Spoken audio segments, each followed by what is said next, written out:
কেউ মব তৈরি করছে, শিক্ষার্থীরা দেখছে মব কারা তৈরি করে, শিক্ষার্থীরা দেখেছে কারা সুস্পষ্ট বিচারিক হত্যাকাণ্ডকে বৈধতা দিয়ে দিচ্ছে, শিক্ষার্থীরা দেখেছে কারা পুরনো সেই যারা বাকশাল কায়েম করছে আবার শাহবাগী ফেসিবাদী কায়েম করছে, এবং শিক্ষার্থীরা দেখেছে কারা ৭১কে মুজিববাদী ফরম্যাটে উপস্থাপন করতে চায়। আমাদের গৌরবোজ্জ্বল অধ্যায় যে ৭১ মুক্তিযুদ্ধ, মহান মুক্তিযুদ্ধ, সেটিকে কারা মুজিববাদী এবং হাসিনাবাদী ফরম্যাটে নিতে চায়, এবং দিল্লির আধিপত্যবাদী প্রজেক্ট মুদিবাদী সিন্ড্রোমের বহিঃপ্রকাশ কারা ঘটায়, সেটা শিক্ষার্থীরা দেখেছে। শিবিরের সাংগঠনিক বাজেটে যে পরিমাণ আয়োজন আমরা করতে পেরেছি এবং করার চেষ্টা করছি, নিশ্চয়ই ডাকসুর প্রতিনিধিত্ব করলে তখন সরকারি এবং বিশ্ববিদ্যালয়ের স্পন্সরে সকল শিক্ষার্থীকে রাইট ট্র্যাকে নিয়ে যাওয়া, তাদের দক্ষ করে গড়ে তোলা, তাদেরকে ম্যাক্সিমাইজ করে তাদের সকল ক্যাটাগরির লিমিটেশনকে অ্যাড্রেস করা, এটা আমরা সক্ষম বলে বিশ্বাস করছি। ওয়ালটন এখন দেশের সীমানা পেরিয়ে পৌঁছে গিয়েছে 50টিরও বেশি দেশে। ওয়ালটন, ঘরে ঘরে বিশ্বজুড়ে।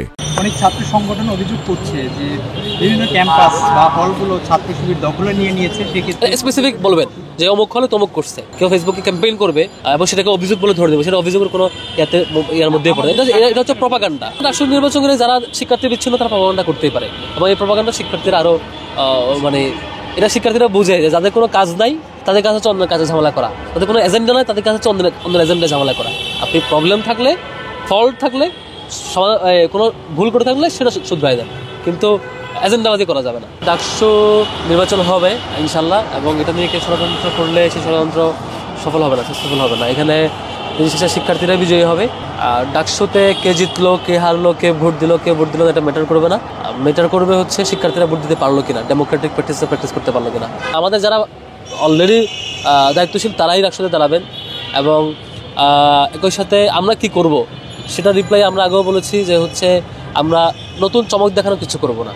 আমরা মূলত আমাদের ইন্টারনাল প্র্যাকটিসে যা ছিল, আমাদের মানুষজনকে, জনশক্তিদেরকে, লোকবলকে গত 15 বছর টর্চারের মধ্যেও আমরা ইন্টারনাল প্র্যাকটিস অন্তত আমাদের লোকবলকে রিসোর্স দিয়ে আমাদের ইউটিলাইজ করার চেষ্টা করেছি, তাদেরকে দক্ষ করে গড়ে তোলার চেষ্টা করেছি, তাদেরকে একাডেমিক এক্সেলেন্স এবং অন্যান্য স্কিল এবং অন্যান্য ক্রাইসিস অ্যান্ড লিমিটেশনগুলো অ্যাড্রেস করার চেষ্টা করেছে আমাদের অন্যান্য রিসোর্স দিয়ে। ঠিক সেটা আগে ছোট্ট পরিসরে ছিল, এখন এক্সটেন্ডেড পরিসরে থাকবে, এখন আরও বড় এক্সপোজার আয়োজনের মধ্যে দিয়ে থাকবে। এখন আগে ইন্টারনাল আয়োজনে ছিল, এখন সকল শিক্ষার্থী নিয়ে থাকবে। আমরা চাইবো বিশ্ববিদ্যালয়ের সকল শিক্ষার্থী যার যে ক্যাটাগরিতে যে লিমিটেশন, যে ক্রাইসিস, যে সম্ভাবনা প্র্যাকটিস করতে পারছে না, সম্ভাবনা বিজয় করতে পারছে না, সেখানে আমাদের যে রিসোর্স দিয়ে যেভাবে হেল্প করলে পরে এটা প্র্যাকটিস হয় সেভাবে করবে। আমরা ইতিপূর্বে যা বড় বড় প্রোগ্রাম করেছি, আয়োজন করেছি, ছোটো পরিসরে শিক্ষাবৃত্তি করেছি, বড় পরিসরে আয়োজন করেছি, এগুলো ছিল জাস্ট হচ্ছে কিছু ফর্মালিটিস বা ছোটো ছোটো প্রোগ্রাম। মূল কাজ এটা না। মূল কাজ হচ্ছে বিশ্ববিদ্যালয়ে কোনো শিক্ষার্থী যাতে ক্রাইসিস না থাকে, বিশ্ববিদ্যালয়ে কোনো শিক্ষার্থী যাতে সংকট ফেস না করে, বিশ্ববিদ্যালয়ে কোনো শিক্ষার্থী যাতে তার স্কিল ডেভেলপমেন্ট এবং ক্যারিয়ার ডেভেলপমেন্ট এবং তার ফিউচার বিনির্মাণে যাতে প্রবলেমের মধ্য দিয়ে তাকে ঝরে পড়তে না হয়, এটা নিশ্চিত করা। এই কাজগুলো আমাদের নানান আয়োজন আগে ইন্টারনালি ছিল, আর এক্সটার্নালি থাকবে, উন্মুক্ত পরিবেশে থাকবে।